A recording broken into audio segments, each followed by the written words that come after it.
ரவி, இன்னைக்கு நீங்க சீமோன உயர்த்தி பேசின மாதிரி இருந்துச்சு. நீங்க எல்லாத்தையும் கேள்விப்பட்டீங்களான்னு எனக்கு தெரியல. ஆனா சரியால சீமோன், அதான் பேதுரு அவனை பார்த்து கத்தனா. நான் யூத நம்பிக்கையை வெறுக்கிறேன்னும், நான் அவனுக்கு செஞ்சதுக்கு அவன் மன்னிக்க மாட்டேன்னும், மன்னிக்கவே முடியாதுன்னு அவன் சொன்னான். நீ அதுக்கு மன்னிப்பு கேட்டியா? நான் ஏன் கேட்கணும்? அவன் தான் மன்னிக்க முடியாதுன்னு சொல்லிட்டானே, அப்புறம் கேட்டு என்ன பிரயோஜனம்? அதையோ, மன்னிக்கப்படணும்னு நீ மன்னிப்பு கேட்க கூடாது. மனம் திரும்பறதால மன்னிப்பு கேட்கணும். மன்னிக்கப்படுறது அந்த அடுத்த நபர் நமக்கு கொடுக்கிற பரிசு. உங்க 2 பேர்ல முதல்ல தீங்கு செஞ்சது யாரு?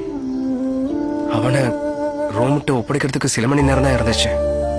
அது அவன் குடும்பத்தோட வாழ்க்கையவே அழிச்சிருக்கலாம். இதுக்காக நீ மன்னிப்பு கேட்டிருக்கியா?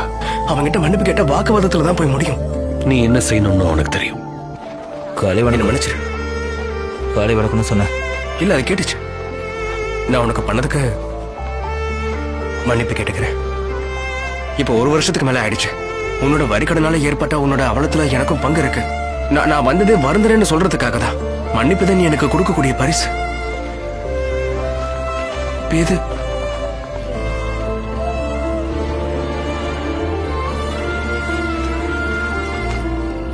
அவ எனக்கு எதிர 7 முறை பாவம் செஞ்சிருக்கோம். நான் அவளை மன்னிக்கணுமா? இல்ல, 7 தரம் மாத்திரமல்ல, 70 தரம் மட்டும். உனக்கு நல்லாவே தெரியும், நான் சரியா 77 முறை மட்டும்னு சொல்லல.